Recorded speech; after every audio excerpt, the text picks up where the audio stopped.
Hey guys, so I decided to do a video on self-harm and like people with, self-harm and depression and anxiety and all of the other stuff because I had watched a video on Facebook just a few minutes ago and seen that it was so beautiful. Like, a lot of people don't understand why people do what they do, and I think that maybe I should try to explain it a little bit. I don't do it myself, obviously. But I know people that do it, and I have saved, someone's life because of it. Twice, actually. That's a different story. It's not mine to tell, so. But, yeah, it's really hard to understand, I guess, when you don't really know, like, you don't understand. But people do that because physical pain takes away from their mental pain. No matter what you say to them, they can't listen because the voice in their head is like screaming at them something completely different. That they're ugly, that they're fat, that they're not worth it.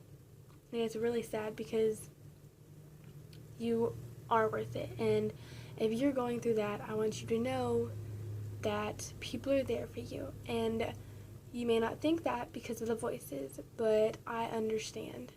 I do. And I don't have the mind of someone who does that, but I know what you're going through. I do. I really do. I understand. And you're not alone.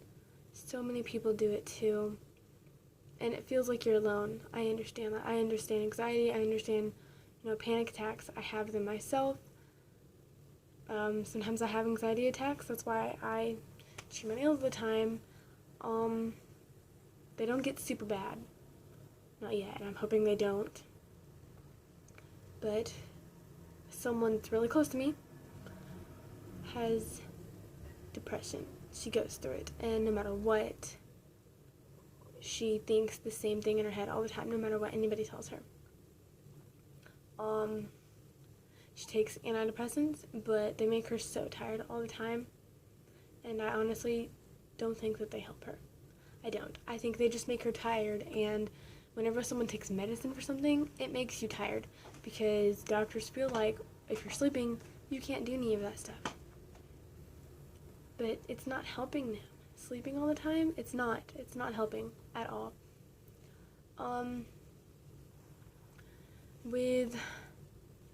If you have bulimia, or if you're anorexic, I get it.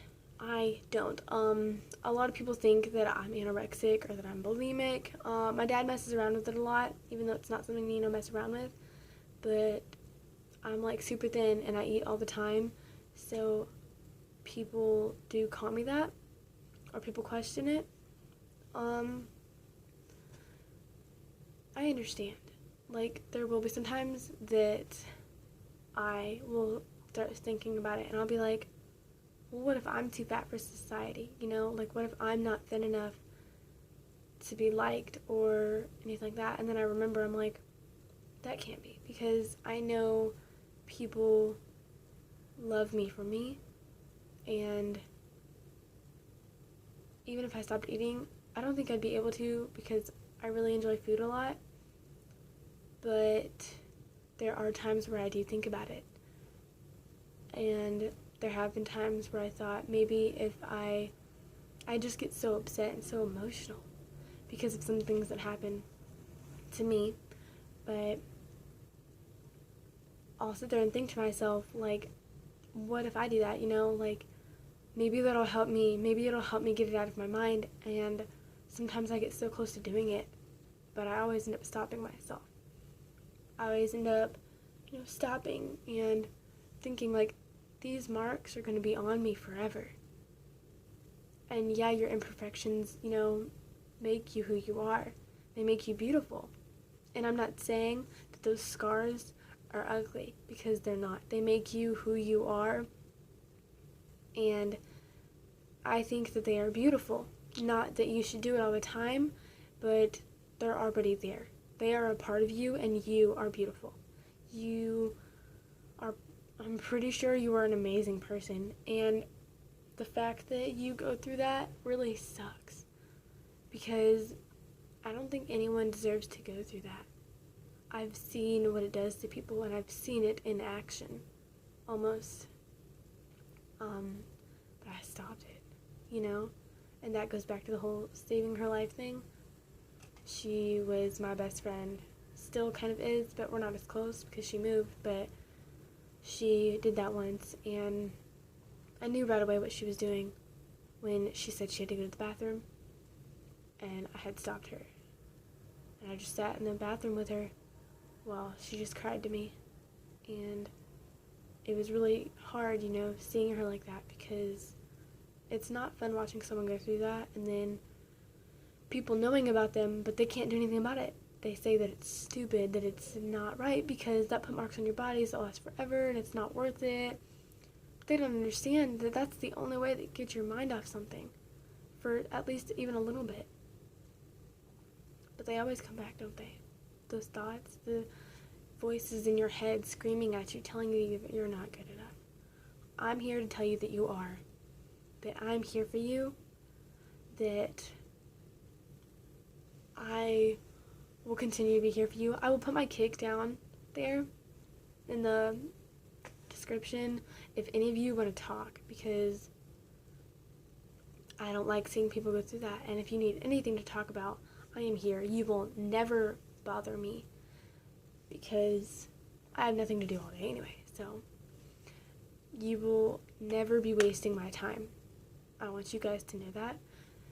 I will talk to you no matter what. If you're going through something, I will be there. And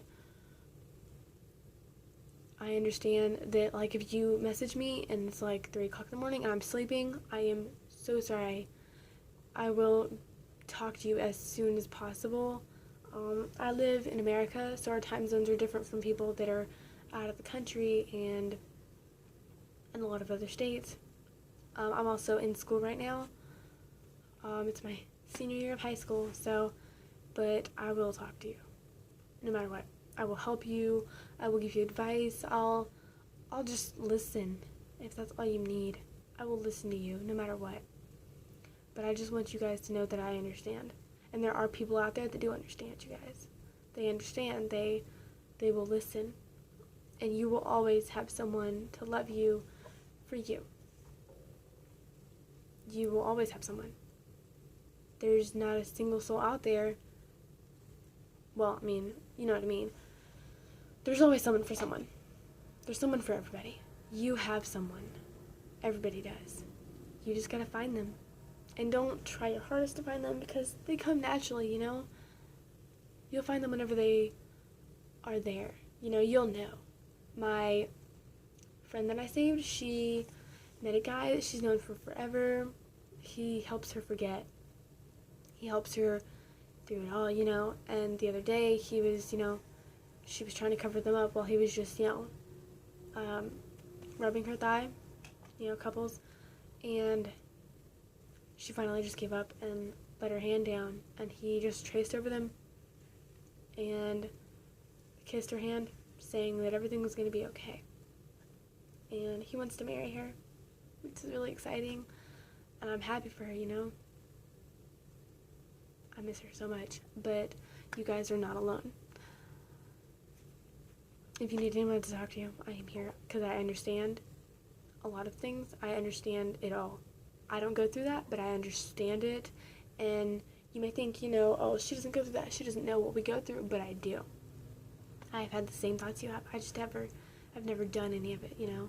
I've never made myself sick. I've never stopped eating. I've never self-harmed or anything like that. But I do understand what you guys are going through. I'm going to say that you are not worthless. You are amazing. You're beautiful. You are not. There is no such thing as too fat or too skinny. But healthy-wise, I would say, yeah, you know, I mean, if you're, it's coming out weird. No matter what you are right now, you're perfect. And they say that nobody's perfect, but I think everybody is, in their own way. They are perfect. And you'll meet someone who thinks you're perfect. You might not be perfect for everybody, but you're perfect for them. And that's all they could ever ask for, is someone as great as you. And, you'll meet the jerks. You just gotta ignore them, they scream at you louder than the ones that tell you that you're beautiful and you are worth it. But you gotta try.